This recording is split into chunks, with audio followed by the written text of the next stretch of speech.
Olá, eu sou a professora Mônica e na aula de ciências de hoje nós vamos dar continuidade às funções inorgânicas, falando ainda sobre os óxidos. E hoje nós vamos falar sobre os óxidos ácidos e os óxidos básicos. E também vamos falar sobre alguns óxidos e as suas utilidades. Mas antes vamos recordar o que é um óxido. Então, o óxido ele é um composto binário, ou seja, formado por dois átomos, sendo o oxigênio um elemento obrigatório. Então, o oxigênio ele vai fazer a parte negativa da fórmula, que é o ânion, e o outro elemento é o cátion. Então, o cátion é aquele que tem a carga positiva, né, e que vai fazer a doação de elétrons. O ânion é o que recebe os elétrons. Então, aqui no caso, o cátion, a carga elétrica dele vai, no balanceamento da fórmula, ele vai para o elemento oxigênio, e no caso aqui a carga elétrica do oxigênio, que é menos 2, vai para o cátion, né, que está ligado com ele. Lembrando aqui do exemplo do nosso óxido de sódio, onde a gente tem o Na, que tem a carga mais 1, que ele está na família 1A, mais o oxigênio que tem a carga menos 2. A carga do oxigênio vai para o sódio, fica Na2, e a carga do sódio vai para o oxigênio, que fica O. No óxido de cálcio, a gente tem o Ca com a carga 2+, que ele está na família 2A, o oxigênio com a sua carga menos 2. Como eles têm os dois carga 2, né, vai ficar igual, e fazendo a redução, a gente vai ter a fórmula CaO. Falamos na aula passada também sobre a ferrugem, né, que é uma reação química entre o oxigênio do ar com o metal ferro. Então, é um tipo de óxido que a gente tem no nosso dia a dia. Então, toda a formação de óxido, a gente tem uma ferrugem, né, e a corrosão do material interferindo aí na sua durabilidade, também na sua resistência. Lembrando aqui também que existem dois tipos de óxidos, que são os óxidos moleculares, onde a gente tem o elemento oxigênio ligado a um ametal.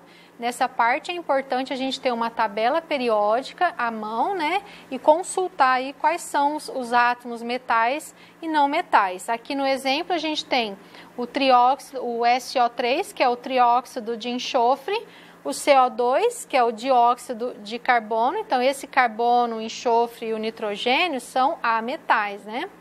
O N2O5, que é o pentóxido de dinitrogênio. Como exemplo de óxidos iônicos, é aquele oxigênio ligado com o elemento metal.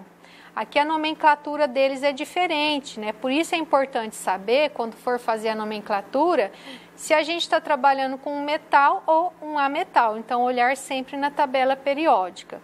Aqui na fórmula Na2O, nós temos o óxido de sódio, CaO, óxido de cálcio, Fe2O3, óxido de ferro 3, e aqui o alumínio, Al2O3, óxido de alumínio.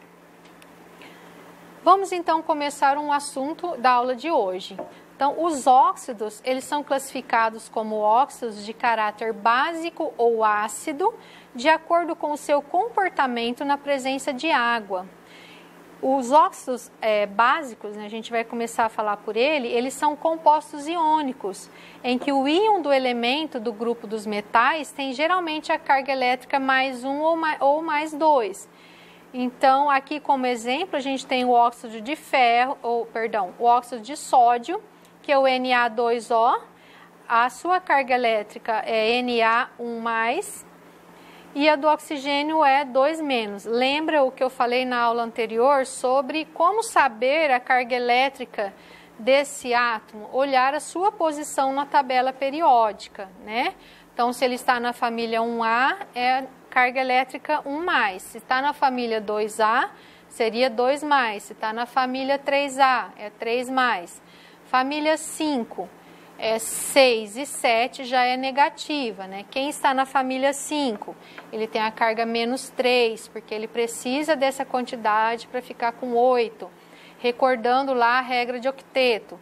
Se ele está na família 6, ele tem a carga menos 2, porque ele precisa de 2 para ficar com 8. E se ele está na família 7A, ele vai ter a necessidade de um elétron, então a sua carga vai ser menos 1. Então, olhando aqui no outro exemplo, né, o óxido de bário, BaO, o bário ele está na família 2A, então sua carga elétrica é 2+, e a do oxigênio é 2-. Então, esses óxidos, eles reagem com a água, produzindo bases de diarrênios em solução aquosa. Vamos ver alguns exemplos. Aqui, então, nós temos o óxido de sódio mais água. Eles vão se unir e formar uma base, que é o NaOH. Como que a gente sabe que é uma base, né? O final aqui da base é sempre OH. E a nomenclatura dela é bem fácil. É só a gente colocar a palavra hidróxido de e o nome do elemento que está na frente do OH. No caso aqui, o sódio. Então, fica hidróxido de sódio. Recorde lá a aula sobre bases, né, e a sua nomenclatura. Lembrando também que é importante, quando a gente faz uma reação química, a quantidade que eu tenho dos reagentes, de todos os átomos, tem que ser igual do produto final. Então, se aqui eu tenho 2 sódios, aqui eu também tenho que ter. Por isso, esse 2, né, foi colocado aqui no balanceamento da equação, para que a gente tenha as mesmas quantidades desses átomos. Nesse outro exemplo, a gente tem o BaO, que é o óxido de bário sólido mais a água. Ele vai se transformar em hidróxido de bário aquoso, né? O bário, o oxigênio. Lembrando que esse 2 aqui que está multiplicando o OH, na verdade, ele é a carga do bário. Lembra que é invertido? E a carga do OH é menos, é um só. E essa carga vem para o bário. Por isso, ele tem essa quantidade. Foi balanceada essa equação. Os óxidos básicos, resumindo, então são todos os óxidos onde o oxigênio é ligado com um metal e quando ele reage com água ele produz uma base. E se esse óxido básico ele reagir com ácido, como no exemplo aqui, a gente vai ter a formação de sal mais água. Então, aqui a gente tem como exemplo de óxido básico o MgO, que é o óxido de magnésio, mais o ácido, que é o HCl, que é o ácido clorídrico. A reação entre eles, a gente vai pegar o cátion do óxido, ele vai se unir com o ânion do ácido, que é o Cl. Então, é o Mg, que é o cátion, mais o Cl, que é o ânion, e vão formar o sal, MgCl2 mais água. Essa equação aqui, como ela teve a formação da água, nós também tivemos que fazer o balanceamento. Então, aqui nós multiplicamos a fórmula do ácido por 2 para que a gente tenha H2O e aí também alteramos a quantidade de cloro, que ficou na quantidade de 2. Então, é importante fazer essa observação. Os óxidos de caráter ácido agora, eles são compostos covalentes e geralmente eles são formados por átomos de elementos químicos do grupo do ametal. Então, seria um oxigênio ligado a um ametal. Um exemplo aqui, o dióxido de carbono. Então, dióxido, nós temos 2 oxigênios mais o carbono, que é o CO2. O trióxido de enxofre, então são 3 oxigênios ligado ao enxofre.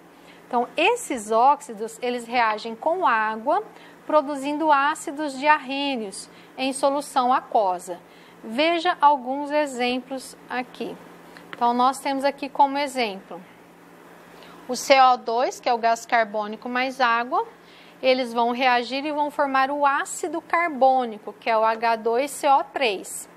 Observe as quantidades, né? O que temos no reagente, também temos no produto. Nesse outro exemplo, nós temos o SO3 gasoso mais a água, que vai formar também o ácido, que é o ácido sulfúrico. Então, o H2, né, mais esse prefixo, quantidades exatas. Resumindo, um óxido ácido é aquele oxigênio que se liga com um ametal. E aí, na formação aqui desse óxido ácido com uma base, nós vamos ter também a formação de sal e água. Então, aqui como exemplo do óxido ácido, nós temos o CO2, o oxigênio ligado a um ametal, né, que é o carbono, mais uma base, que é o CaOH2. Então, nós vamos ter aqui o positivo, que é o cátion da base, que é o Ca, ele vai se ligar com o CO2 do óxido. E aí a gente vai ter a formação de um sal, CaCO3, mais a água. Agora nós vamos falar sobre alguns óxidos importantes. O óxido de cálcio. Ele é utilizado na preparação da argamassa, usada em construções civis e chamado de cal viva ou cal virgem. Quando ele é misturado à água, ocorre uma reação química, como vocês podem ver aqui embaixo, que libera uma energia na forma de calor. Por isso é também comum observar um aquecimento da mistura durante essa preparação. Então aqui nós temos o óxido de cálcio mais água, que vai resultar na base hidróxido de cálcio aquoso mais a liberação de calor. O óxido de cálcio ele é classificado como óxido básico. Por isso, em regiões agrícolas, a cal viva ela pode ser aplicada no solo para reduzir a sua acidez e fornecer cálcio para a nutrição das plantas. Esse procedimento é denominado calagem do solo. Então aqui, formando a base, o hidróxido de cálcio aquoso, ele é distribuído no solo para que as plantas consigam ficar nutridas. Um outro óxido básico do nosso cotidiano é o óxido de magnésio, MgO. Ao ser misturado com a água, o óxido de magnésio ele forma o conhecido leite de magnésia, que ele pode ser usado como antiácido estomacal. Então, a reação entre o óxido de magnésio e a água pode ser representada assim. Então, o óxido de magnésio mais água, nós temos magnésio mais OH2, que é o hidróxido de magnésio. O dióxido de carbono, na forma gasosa, ele é conhecido como gás carbônico. Esse gás ele é formado pelo organismo dos animais durante o processo da respiração. As plantas na fotossíntese consomem o CO2, que é o gás carbônico, para produzir a glicose, que é necessária à manutenção das funções vitais dela. Então, a água mineral gaseificada e as bebidas refrigerantes gaseificadas, elas contêm o gás carbônico, que é o CO2. Ele reage com a água produzindo o ácido carbônico, que é o H2CO3, de acordo com essa equação química. Então, quando a gente toma a água gaseificada, ela também é bastante ácida, tanto quanto o refrigerante. Aqui a gente vai fazer algumas atividades de fixação sobre os óxidos. Então, lembrando os nossos materiais de consulta, que seria a tabela periódica, onde nós precisamos saber quem são os metais, que está na parte amarela, e os ametais, que seria verde, roxo e vermelha. Importante vocês consultarem a legenda da tabela de vocês, porque às vezes as cores elas mudam. Também vamos usar aqui na tabela a posição em que os átomos se encontram, Dependendo da posição, vai ser a sua carga elétrica também. Lembrando lá, família 1A, carga mais 1, que nós já falamos na aula. E essa tabela de prefixos, que é onde a gente tem a quantidade que a gente vai usar, por exemplo, do oxigênio, a gente vai precisar colocar na frente a quantidade que nós temos dele. Então, aqui são os prefixos usados na nomenclatura, tanto do oxigênio como do átomo que está ligado a ele. Então, vamos aqui ao nosso exercício. Então, aqui são os óxidos moleculares, e aqui o primeiro óxido que a gente tem é o monóxido de nitrogênio. Então, a gente vai construir a fórmula dele. Então, aqui eu tenho monóxido, é um oxigênio.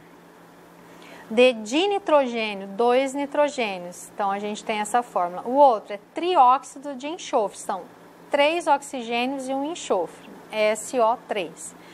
Pentóxido de fósforo. Então, pente, é 5. Então, seria 5 oxigênios e 2 fósforos. Então, a nomenclatura fica bem mais fácil com o material de consulta, Agora, a gente vai fazer a fórmula dos compostos iônicos. Nessa fórmula, a gente precisa saber a carga elétrica deles. Lembra que eu falei? Pelo nome, não dá para saber, porque ele não coloca as quantidades. Então, aqui, o óxido de sódio. Eu preciso saber em que família que está esse sódio, O óxido de sódio, ele está na família 1A, então a sua carga é mais 1. Unido com o oxigênio, que é a carga menos 2, eles vão se unir e vão formar aqui, ó, inverte, né, os valores, então fica Na2O. Depois o óxido de cálcio. Onde está o cálcio? Ele está na família 2A. Então a carga dele é 2+, mais o oxigênio, que a carga é 2-. Unidos eles vão fazer aí, como tem o mesmo valor, né, vai simplificar e vai ficar Ca1, oxigênio 1. Não precisa colocar. E no último exemplo aqui a gente tem o óxido de lítio. Aonde que está o lítio? Ele está na família 1A, então a sua carga é mais 1. Mais o oxigênio, que a sua carga é menos 2, inverte os valores, né? Então fica Li2O. Bem simples, né, pessoal? E a nossa aula de hoje fica por aqui. Eu acredito que depois de tantos exercícios que a gente tem feito, eu acredito que vocês estão entendendo um pouquinho melhor. Na próxima aula a gente vai falar sobre alguns óxidos importantes e um deles é o que causa o efeito estufa. Então eu desejo a vocês bons estudos e a gente se vê na nossa próxima aula.